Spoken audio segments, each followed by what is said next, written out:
Welcome to Shiny New Clients, the marketing podcast that helps you attract shiny new clients to your business.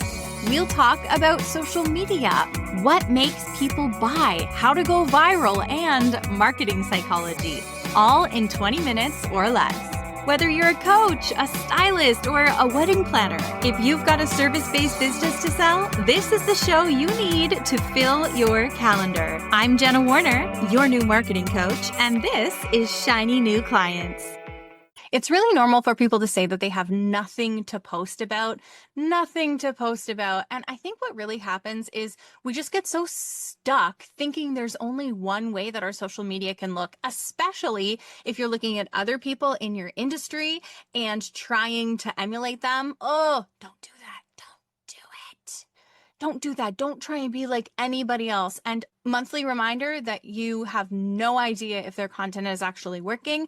I had a client come to me who had almost 1 million followers across platforms, and she wasn't actually really selling that much until after we worked together. There are loads of people out there who have millions of followers, I'm sure, who aren't actually selling anything. And there are millionaires who have a couple hundred or a couple thousand followers, all right? You don't know what's going on. Anyway. Sidebar.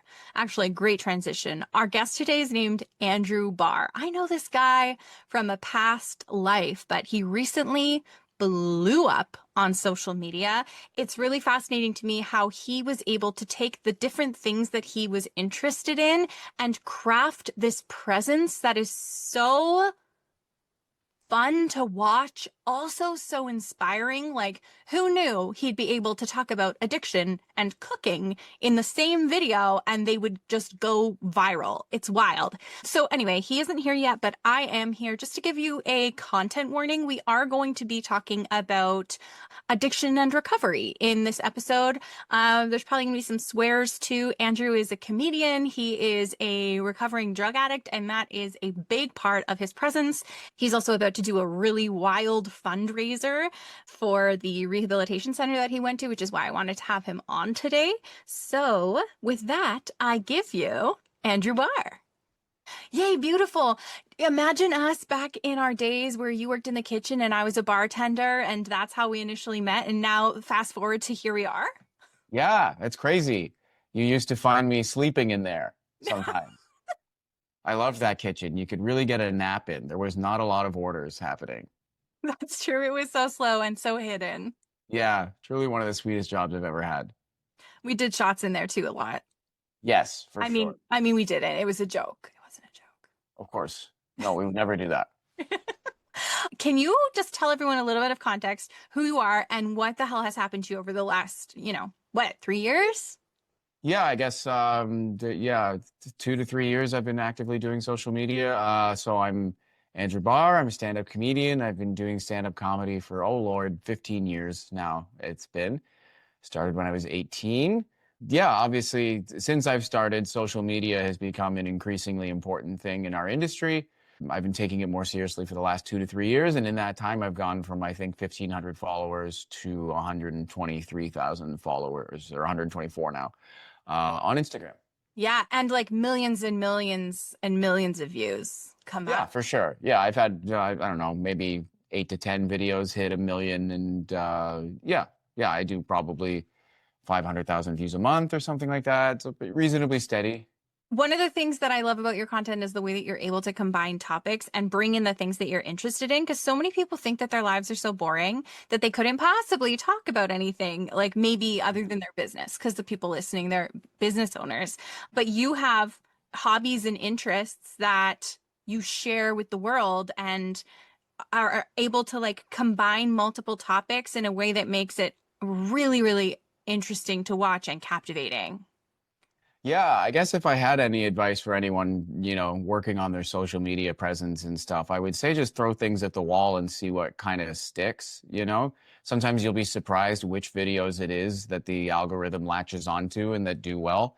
I've definitely had videos where I was just like, oh, you haven't posted in a couple days. You've got to make something today. And I've just scrambled and gotten something together. And then that video got me 10,000 follows or whatever.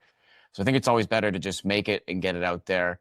And, if it bombs, whatever. I think people have this thing in their head where if a post bombs, like they think that a million people saw it and hated it, when the reality is that just no one saw it. So it doesn't matter really, you know? Dude, you took the words out of my mouth. I say that like every day, but I think people will actually listen if you say it. If nobody sees it, nobody saw it.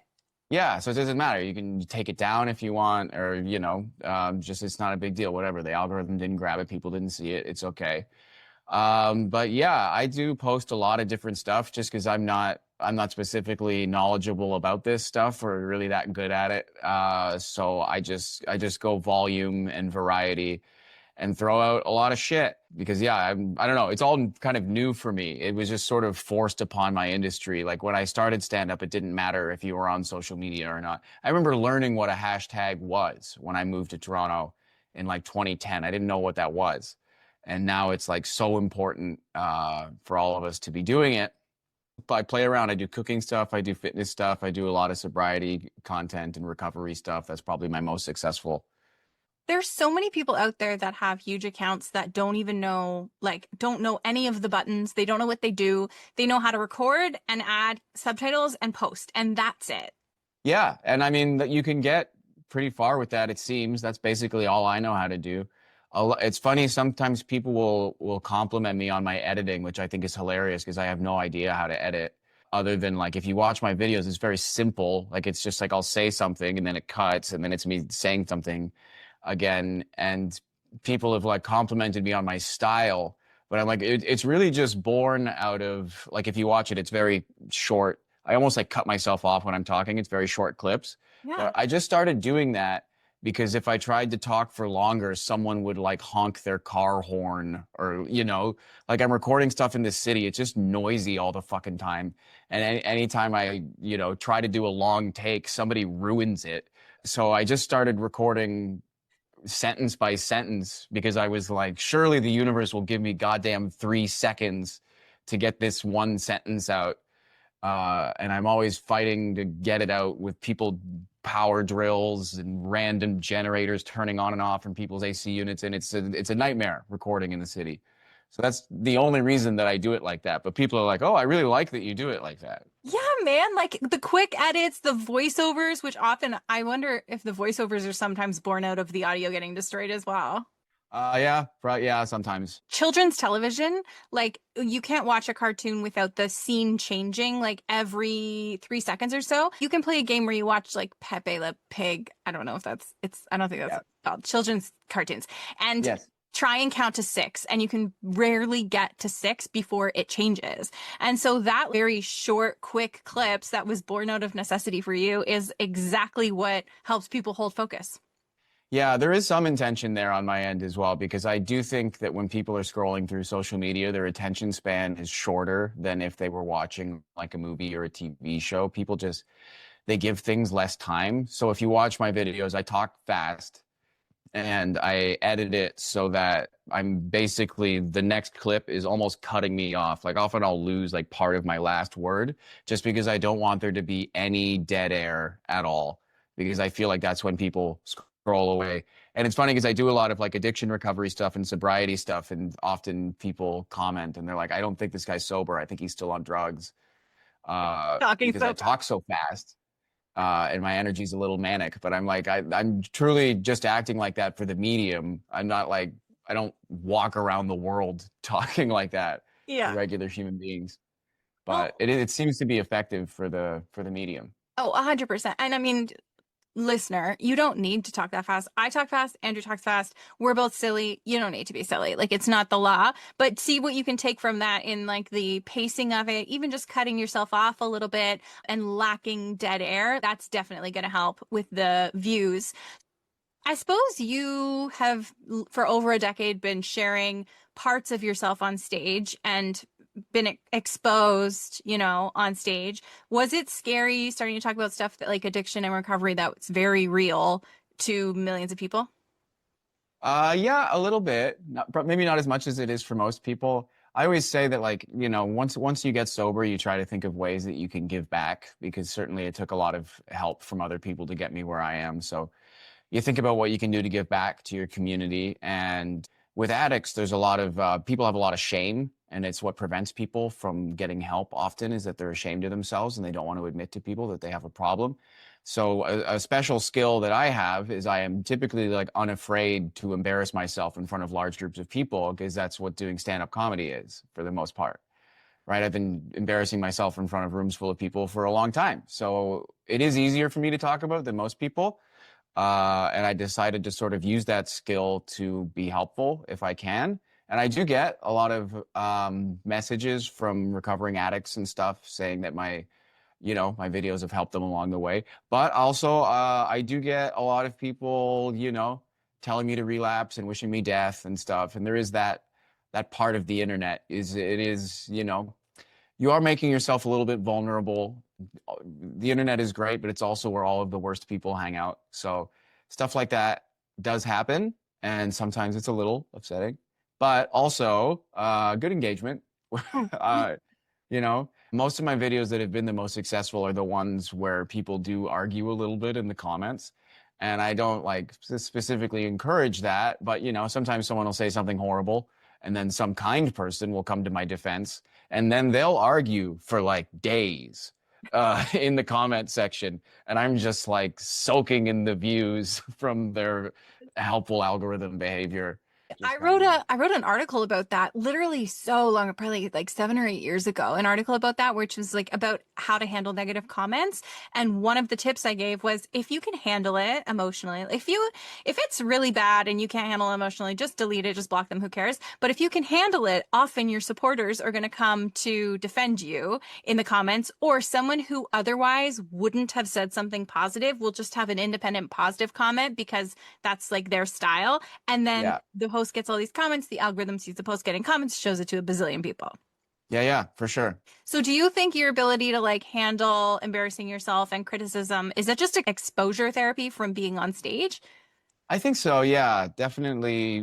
If I hadn't done comedy for so long, I don't think I would be as comfortable with it. But part of getting good at stand-up comedy is just that, like, sometimes people will ask me, like, have you ever bombed? And I'm like, yes, what, thousands of times. What are you talking about?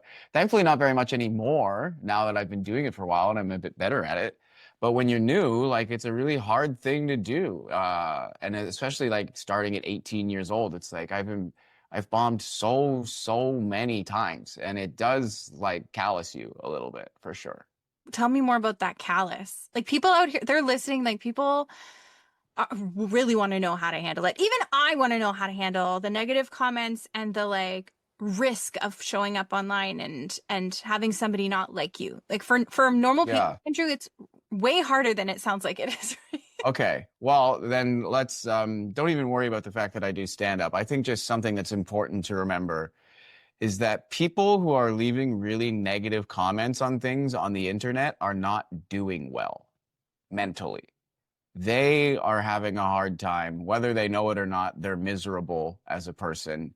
Maybe not all the time, but that day at least. I've certainly left negative comments on things in my life on the internet. I'm not impervious to that kind of behavior. But anytime I do later on, I'm like, oh, what's going on with you? You shouldn't be doing that. You could have just, it's such a strange thing to, instead of just scrolling by something or clicking the not interested in this button, to leave some horrible spiteful thing. It's like, this is just like an unwell person, and you don't have to really let that affect you or worry about it too much, because there literally will always be unwell people, and the internet seems to do a really good job of wrangling them. So if anything, we could just be grateful that these people kind of have comment sections to exist in, and that they're probably in public less.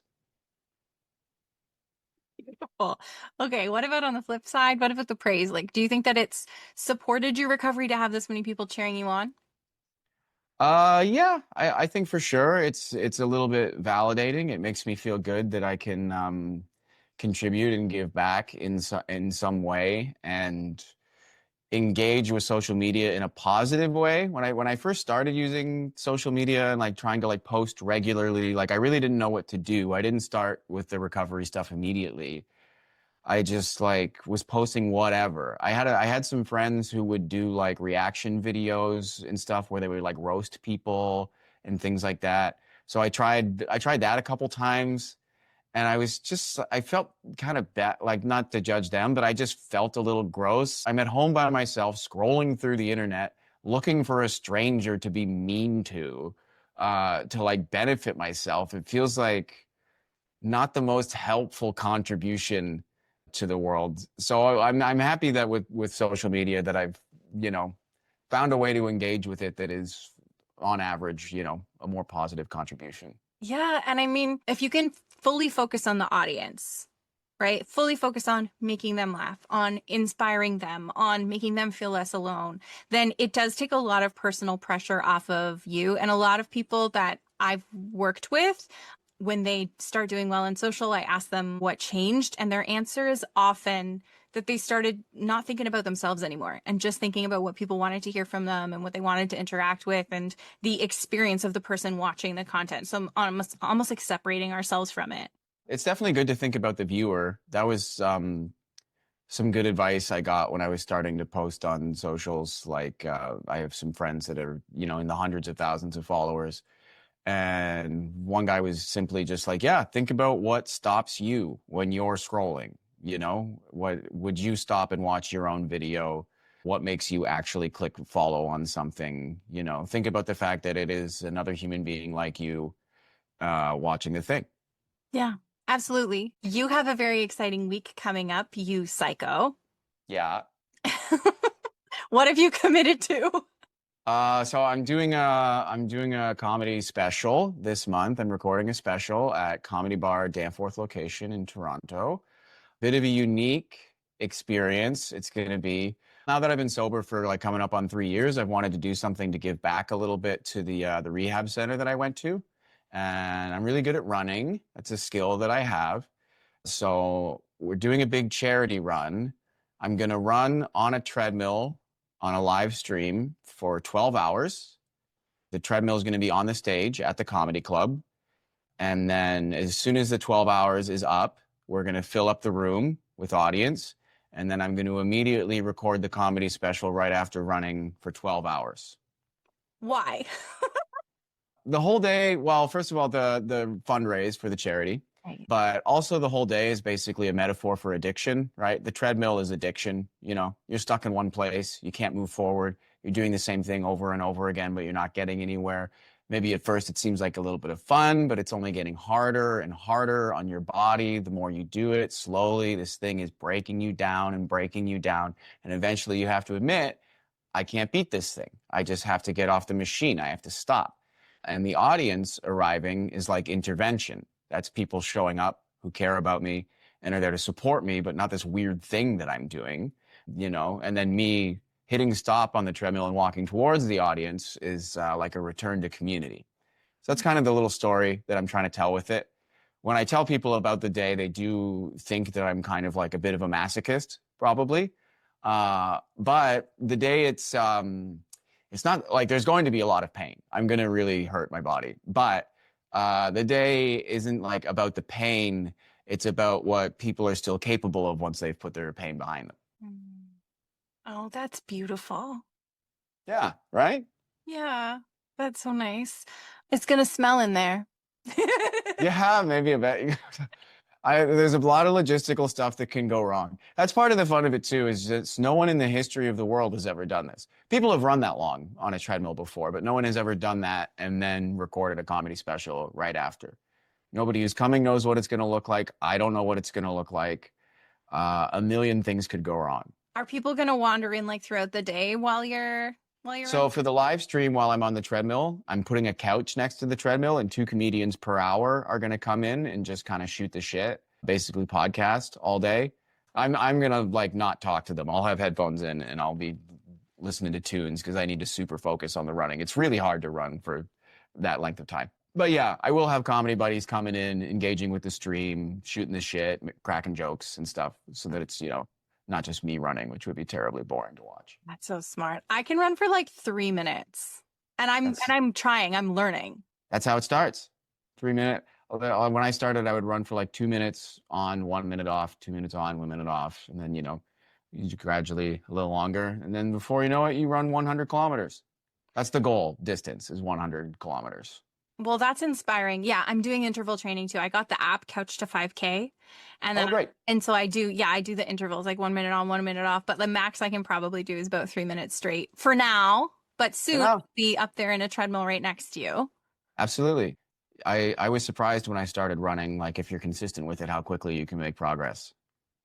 So yeah, don't worry, you'll be doing that 5K in no time. Well, that is just another way that I'm genuinely so inspired by you, Andrew. I've loved watching you grow on social media. I've loved the Friday series. I was looking forward to those Friday videos. I was looking forward to you asking the audience how our week was, and then me literally never responding, but always appreciating being asked. So Mhm. there's so many things that I've been learning from watching you, and it's been so generous of you to even share your journey and care so much about the audience and helping bring that positivity out in the world. It definitely shows. So everyone go follow Andrew. What's your handle? At Andrew Barr Comedy. With 2 R's. 2 R's in Barr, Andrew Barr Comedy. Very Canadian sounding. Yeah. Anything else you want to share? Just that it's nice to see you, you beautiful person. Thank you. Nice to see you too.